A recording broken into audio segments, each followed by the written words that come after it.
Welcome to Built by Us, the podcast where we explore the stories and strategies behind those shaping our communities and driving positive change. I'm your host, Jamie Arroyo, CEO of Assets. Today, we have a remarkable guest joining us. Precious Samuel, born and raised in West Philadelphia, has dedicated over a decade in community organizing and coalition building. Her journey began with deep-rooted belief in the power of social movements to affect real change. Her commitment extends beyond the political realm. Precious works with entrepreneurs to start and scale businesses through the lens of economic justice. Now, through her own consultancy, the Samuel Consultancy Group, Precious continues her mission to amplify community voices and drive meaningful change. Join me in welcoming Precious to Built by Us.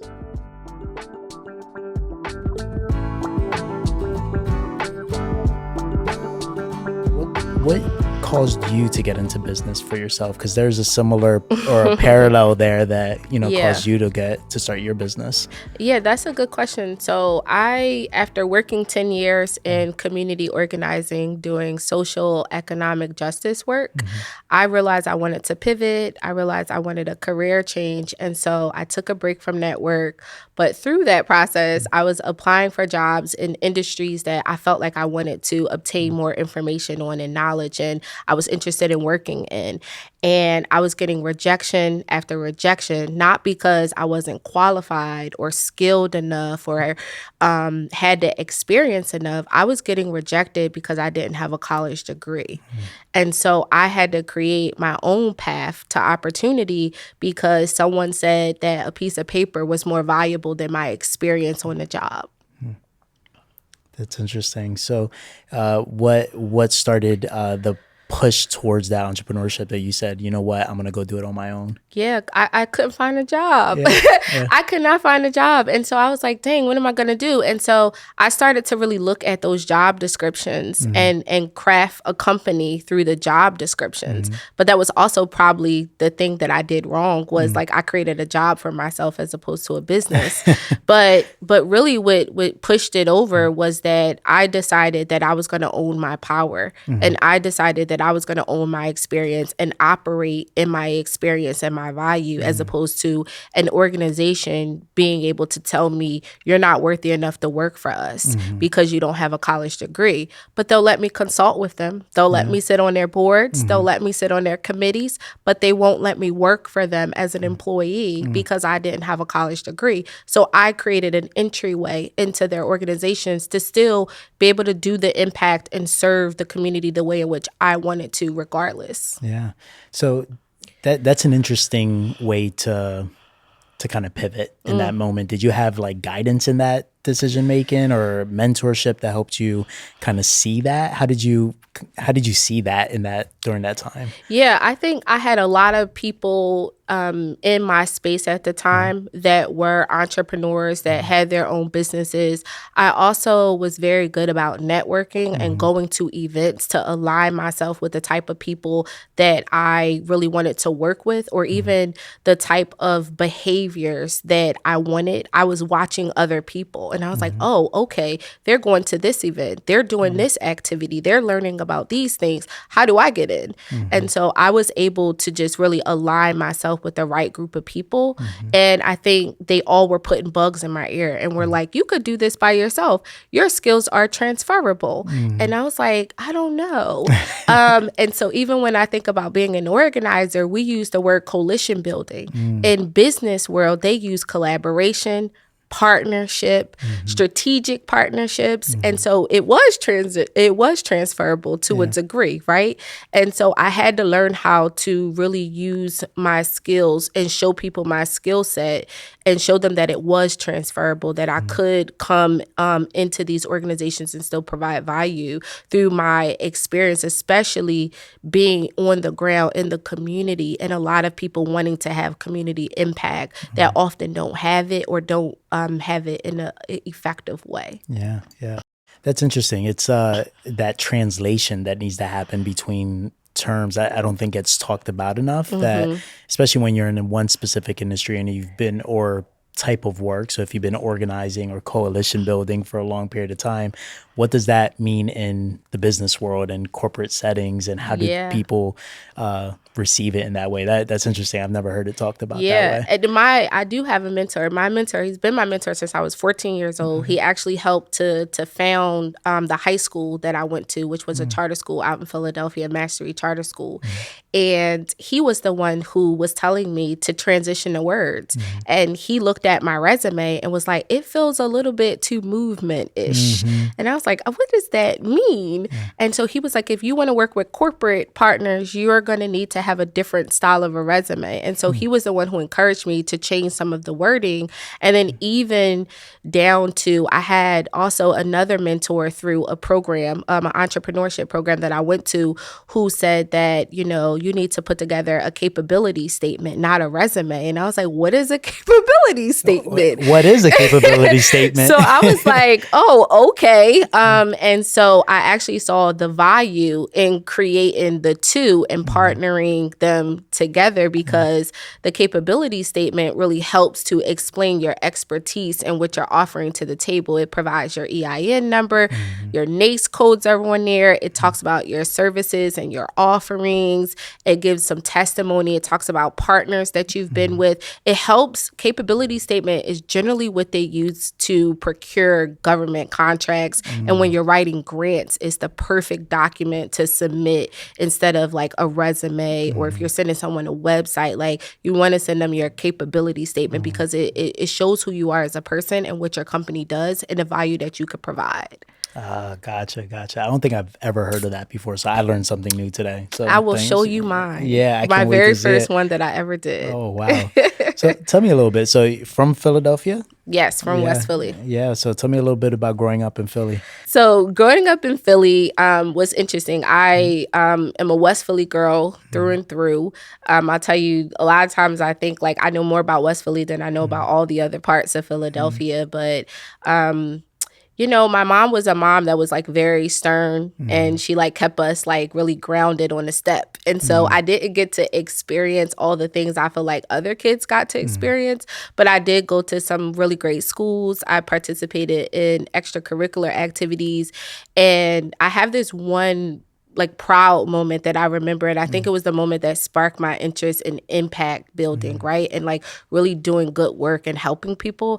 I was sitting on a step one day in West Philly, and I saw these group of people go by, and they were marching and chanting. And I had never ever seen anything like this before as a kid. And I remember getting off of the step, and I looked back and I was like, oh, my mom's going to catch me, right? But I'm going to follow these people. And it was Jesse Jackson giving a speech about anti-violence. And full circle moment was that I got to actually meet him, and was like one of the lead organizers in an event that he did in Philly years later. Wow. And so it was truly impactful. But when I think about that event, I think about how important community is. And what I learned through being, you know, a product of West Philly is that our churches are important. Our rec centers are important. I grew up going to the local rec center after school and participating in after school programs. But then as an adult, I watched those programs go away. And I think a lot of that is what fueled my passion to serve. So is that what got you into coalition building then after that? Yeah, I would definitely say so. I saw a lot of really great programs and resources disappear from my community as I was growing up. And when I returned into the community, it was dismantled. You know, like we put up a youth prison in Philadelphia while our libraries and our rec centers were closing at some point.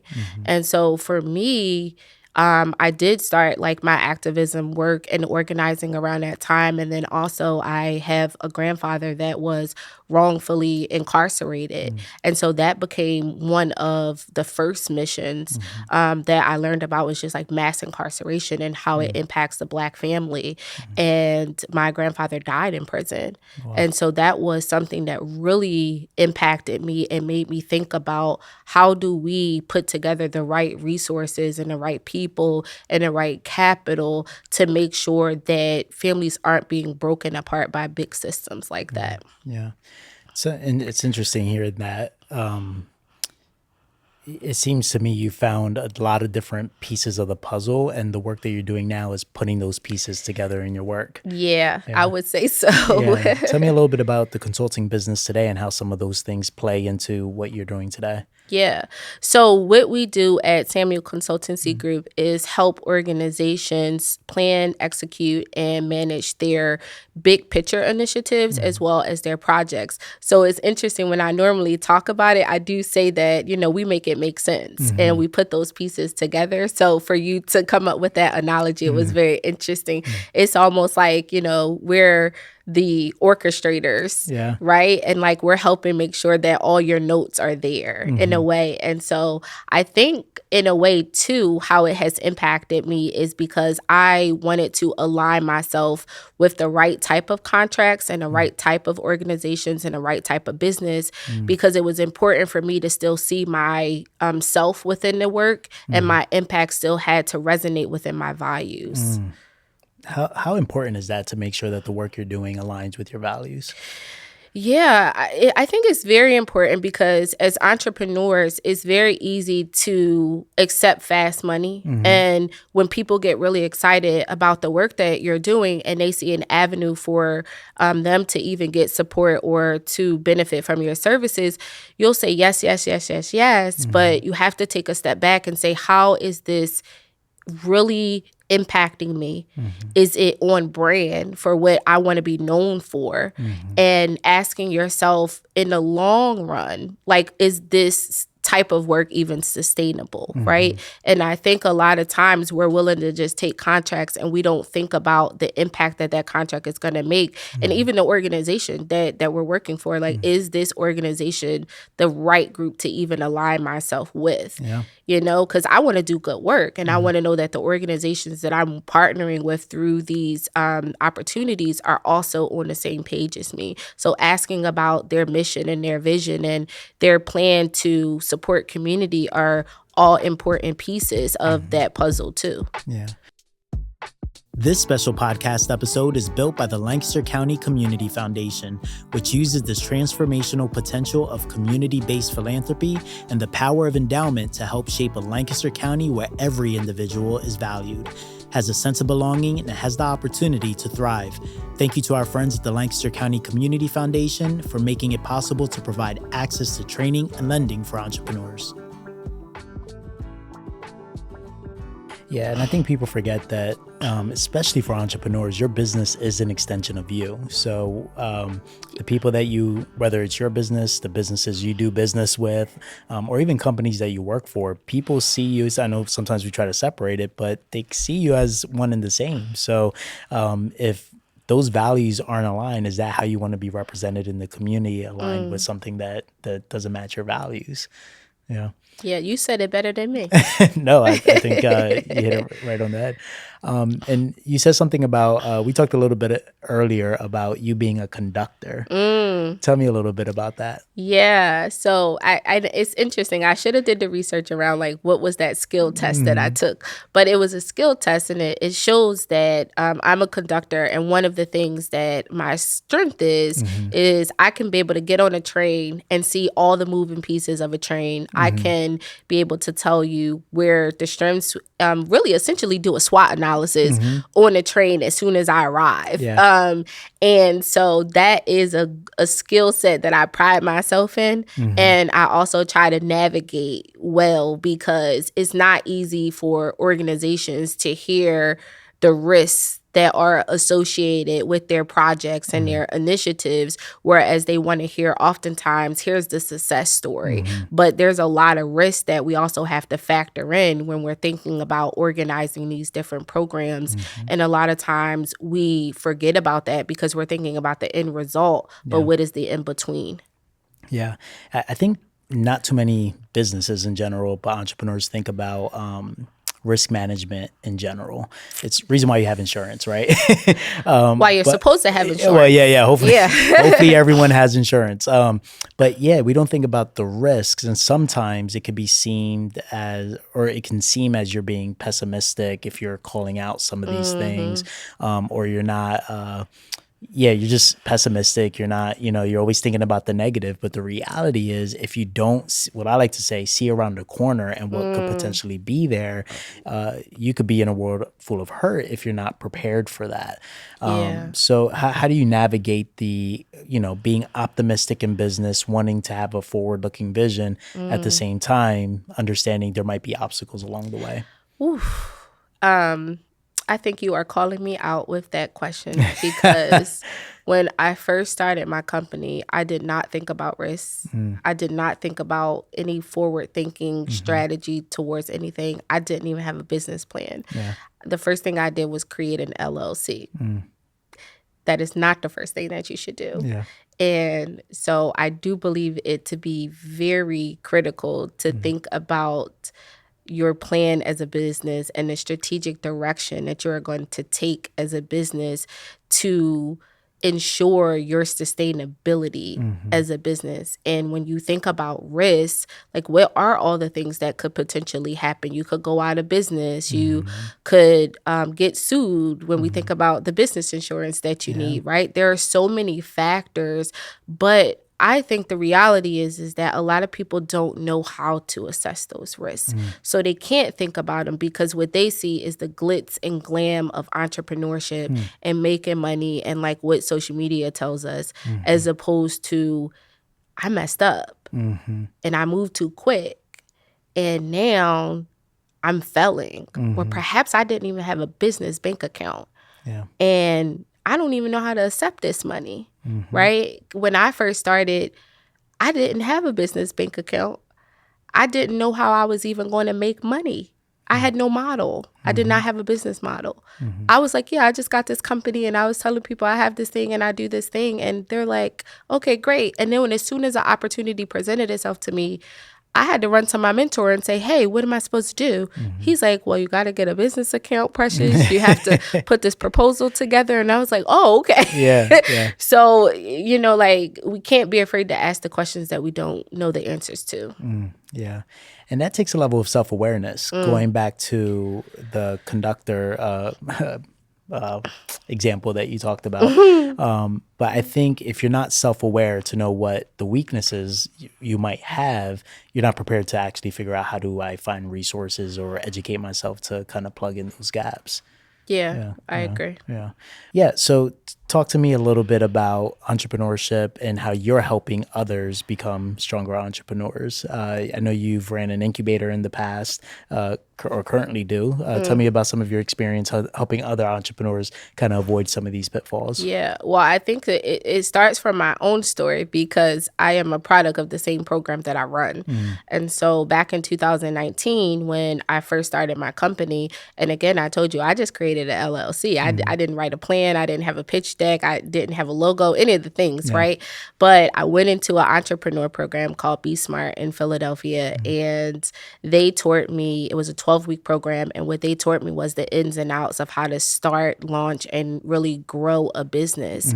And I did not know that it included all of those components when you think about having your finances prepared properly so that you can receive capital, and how to actually write a business plan, and how do you pitch your company to potential investors. Those were all very new concepts to me. And so I learned that through going through a program called Be Smart, which is very similar to the Idea Incubator that you all have here at Assets. And now I get to be the program director of the program, which is like pretty cool. Like I started off as a participant, and then I actually got a contract with them through my company to do event management and put together the pitch competition. And then they said, hey, can you come run the whole thing? And I was like, that's a lot, but okay. So now I really get to mentor and coach early stage entrepreneurs and really provide them with the tools and the resources to business success. And I don't know if I would do anything else. It's beautiful. Yeah. So, there's entrepreneurs that are listening to this right now. They're probably in the idea phase. They're thinking about making the leap into entrepreneurship, or they want to be an entrepreneur one day. As you think about your own journey, what are some things that an entrepreneur should consider as they embark on this new journey for themselves? Yeah. If you want to be an entrepreneur, Mm-hmm. my advice is to start with solving a problem. You have to have a problem that you are solving so that you are viable to other people. You have to identify a real problem, not the problem that you think is the problem, but actually going into your target market and doing the research, asking the questions, and determining if this is a real pain point for that target market. So that's the first thing I would say. Yeah. And then my second point I would make is that it's really critical to build relationships, because those relationships often lead to collaborations and to partnerships. And that opens the door for contracts, for opportunities, and even bigger impact as well. Wow. So going back to the problem solving one. So, a lot of times entrepreneurs, we think we have the best ideas, right? We come up with this idea in the shower and we're like, this is it, right? What are some steps? So you mentioned talking to my target market. What are some steps that make that a little bit more concrete for someone to figure that out? Yeah, oftentimes, I mean, it could be really simple things. I want to start with simple things because I think not everybody has the resources to go out and do market research, right? Yeah. But sometimes it could be something as simple as getting on social media and saying, "I have a really good idea. Would you buy this product if I sold this product?" Yeah. And that's a way to gauge interest, right? And asking questions about this product. How much would you pay for a product or a service of this nature? And would you buy it online? Would you want to get it inside of a store? So that's like an example of a pathway of how you can ask very direct questions. Yeah. And then the other thing sometimes is asking people what their problem is and how they would like it solved, and collecting that data and gathering it and evaluating it in a way that helps you create the solutions. I like that. And the next one you mentioned was Building relationships. building relationships. Yeah. So I can't just do this by myself and be siloed. No. And let's take the program that Assets has, for example, right? Because I know you guys are coming up, like your applications are maybe about to close. And Yep. yeah, so my advice for folks who are going through that program and then the people who have gone through that program is, if you haven't talked to every single person inside of your cohort and took them out for coffee, do that. Make that a point. Any instructor, subject matter expert, facilitator, partner, sponsor, anyone who you may have come across while you were in the idea incubator, build a relationship with them, email them and say, "Hey, I went through this program. I'm really excited about the opportunities that I have now that I went through this program, and I would love to sit down with you and talk about where I'm at in my company today." That's a very concrete thing that people could do. And that is networking. That is building your social capital, because I'm going to remember the person that asked me for coffee. I'm going to remember that person. I'm going to say, "Oh, you know what? They have this business and, like we should patronize that business," right? But we have to do a better job at walking into our opportunities and looking at how we expand those opportunities and those relationships, because social capital is even bigger than capital. Yeah. I think about, even when I want to go out to eat, I'm probably thinking about, who do I know? Like, who do I want to go support this weekend and go visit their restaurant or their business? So that's important. I think with the Idea Incubator, to this day, since I started working at Assets, and to this day, I tell people the number one thing that they'll take away from being a part of that program is the community that they build. So there's literally people that, for my very first Idea Incubator that I taught back in, 2016, 2017, that are still friends today. Like, I'll see on Facebook, they're connected. At one point, there was a couple that two people met in our social enterprise incubator, and they ended up being a couple. So I was like, look at me being a matchmaker. But that community that you build is super important. That pays dividends way beyond the lessons that you learn in the class. Yeah, I definitely agree with that. And it's so important because, but also I think, as people who do this work and create these incubation spaces, we too have to, evaluate our version of community too, and how do we build community from the very beginning? Because I think we naturally think that it'll happen organically. Sometimes it does, and it's great, and you get to say you were a matchmaker. But sometimes we have to redefine our process so that we can create it from the onset. You said create or reevaluate our process. Tell me more about that.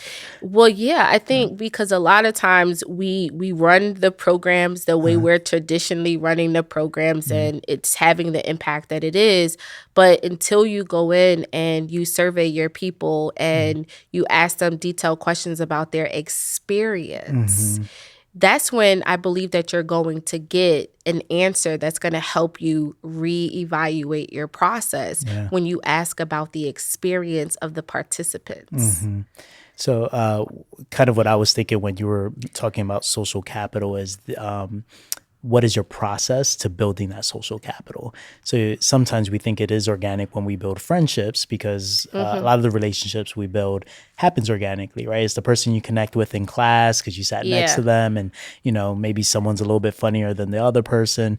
But I think developing a process to building social capital is important, and I think it's I'm going to take every single person out to coffee that's in this cohort. Yeah. And I'm going to do it every other day. I'm going to reach out to someone, and regardless if I have a connection with them or not, but having that process ensures that I'm intentional about building the social capital, which I don't think most people think in that way. They wait for it to happen organically, as you said. But my network is my net worth. And I really believe that my network is so powerful. And if I wanted to do anything in the world, I know that I could pick up the phone and call a set of people and assemble a team. And my question to other people is, can they do that? So it's like, who is on your team? Because what we also know about business planning, right? You have to articulate who's on your team. Yeah. And a lot of times I think naturally we're going to say there's a CEO, there's an administrative assistant. Who's your advisor? Who's your accountant? Who's the person that handles your business insurance, right? That's also a part of your team. I want to know that when things hit the fan, you have a team of people around you that is going to direct you in the right path, right? And a lot of times we think as entrepreneurs we're by ourselves, but we're not. We have a village, but you have to assemble the village. You have to go to your team and say, hey, friend, you're really good at accounting. I need an accountant. I have not been managing my money well. I don't know what's coming in. I don't know what's coming out. And I really need to think about my business budget and my cash flow statement. I don't know how to do that. Can you help me? And I think as entrepreneurs, we look at asking for help as failure as opposed to success. But that is what is going to make us resilient because we're able to navigate the challenges in this ever-changing landscape of entrepreneurship because we ask questions and we have figured out how to get the training and the tools we need to succeed. Oh, I love that. Who is on your team? And the reality is we as in entrepreneurs, organizations, just people will never make progress without other people around you. And you're only as strong as how strong they are. So how are you providing value to them and vice versa? I love that. And I will say building that team before you need them. Yes. Right. So Oh my sometimes goodness, yes. we're looking for the accountant when, the IRS is knocking on our door. Right. It's I need a lawyer when I'm in have a lawsuit. It's just, no, build that team from the beginning. That's, building those relationships and having them on standby is really what's going to help you and make you feel confident that you can, navigate these challenges. Yeah. And I think that goes back again to your program too, is right. You guys provide them with a lot of that information information. But as an entrepreneur, I really want to encourage people to take advantage of all those opportunities. Don't just sit in class, because sitting in class is not going to help you succeed in your business. What's going to help you is what happens before class and what happens after class. The relationships that you build, the questions that you ask, and how you utilize the resources to actually go into your business and refine it. Yeah. This episode is built by the Reimagining Our Community Giving Circle. The ROC Giving Circle is a way for the community to support BIPOC-owned small businesses through collective philanthropy. The Giving Circle is managed by the ROC cohort, and its purpose is to facilitate funding to initiatives that support BIPOC-owned small businesses. To learn more, visit roclancaster.org. I had a participant, I think it was during the last idea incubator. So, I've been involved in a bunch of programs at Assets, and, I try to make myself accessible, but I think people think that Jamie's too busy. But this one person actually reached out to me directly and was just like, hey, I want 30 minutes of your time. Can you review my pitch before the actual pitching? Bro, I was like, yeah.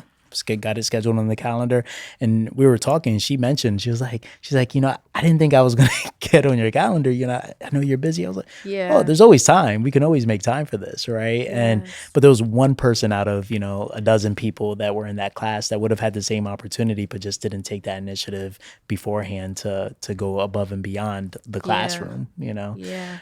What other tips would you give to an entrepreneur? I would also say, document everything that you do. Document your processes, document your systems, because what you want to do is systematize the work that you're doing, especially in my field where we're service-based and we're consultants. You want to be able to replicate very quickly as opposed to always starting from the beginning. And so my advice is document. Make sure that you are tracking everything, tracking the lessons learned, because that's what's going to help you do the work bigger and better next time. Yeah, I love that. Any other tips that you would give? None that come to mind. No. What type of mindset do you need to have to be an entrepreneur? I think you have to be ready. You have to be ready to take it on. Like, in your mind, you have to say, okay, I'm going to do this. Yeah. And once you get there, don't stop, because there are going to be hurdles along the way. And I like to use this word about like resiliency. Like, are you a resilient entrepreneur? And a resilient entrepreneur takes risks. A resilient entrepreneur is asking questions. And a resilient entrepreneur is taking initiative. And a resilient entrepreneur is building habits for better business practices. I love that. And that wraps up another episode of Built by Us. I want to extend a heartfelt thank you to our incredible guest, Precious Samuel, for sharing her inspiring journey and insights with us today. Precious, your dedication to community organizing and economic justice is just truly inspiring. Your work with various organizations and your commitment to amplifying marginalized voices are making a real difference. To our listeners, thank you for tuning in. If you enjoyed this episode, please subscribe, rate, and review Built by Us on your favorite podcast platform. Your feedback helps us bring more amazing stories like Precious's to light. For more information on Assets and our mission to support underserved entrepreneurs, visit our website at assetspa.org. You can also follow us on social media for updates and more inspiring stories from our community. Until next time, remember that we all have the power to create change and build a better future. Let's continue to support and uplift each other in this journey. I'm Jamie Arroyo, and this has been Built by Us. See you in the next episode. This is the Built by Us podcast, brought to you by Assets.